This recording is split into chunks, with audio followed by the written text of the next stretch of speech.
அண்ணாமலை சைதாப்பேட்டை நீதிமன்றத்தில் ஆஜரான பின் செய்தியாளர்களை சந்தித்து பல முக்கிய கருத்துக்களை வெளியிட்டார். நீதிமன்றத்தில் இன்று சுமார் 3 மணி நேரம் டி.ஆர். பாலு மீது நேரடியாக குறுக்கு விசாரணை செய்ய வாய்ப்பு கிடைத்ததாக அவர் தெரிவித்தார்.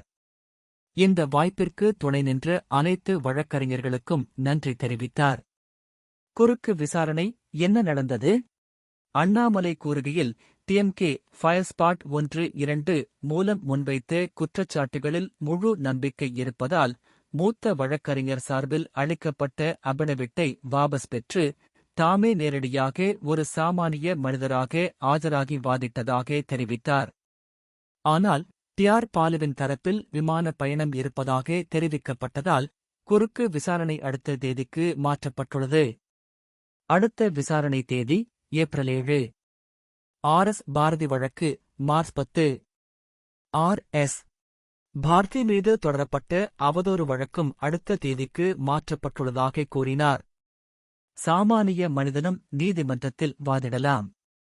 இந்தியாவில் குறைந்த வழக்குகளில் மட்டுமே சம்பந்தப்பட்ட நபர்கள் நேரடியாக வாதிடுவார்கள். ஆனால் நமக்கு நம்பிக்கை இருந்தால் எந்த சாமானிய மனிதனும் கோர்ட்டில் தன் வழக்கைத்தானே வாதிட முடியும் என்பதற்கான சாட்சி இன்று நடந்தது என்று அண்ணாமலை கூறினார்.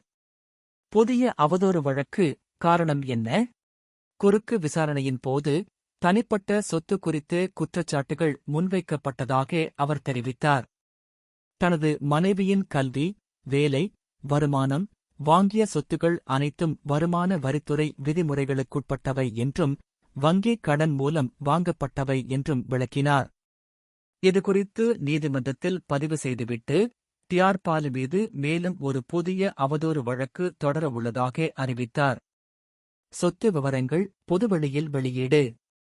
அண்ணாமலை கூறுகையில், கடந்த 20 ஆண்டுகளின் சொத்து பட்டியல் ஏற்கனவே வெளியிடப்பட்டுள்ளது. தற்போது தொடுக்கப்படும் வழக்கில் வங்கிக் கடன் விவரங்கள், வருமான வரி ஆவணங்கள், விவசாய நிலம் வாங்கிய பணம் வந்த விதம், குடும்ப வருமானம் அனைத்தும் பொதுவெளியில் வெளியிடப்படும் என தெரிவித்தார்.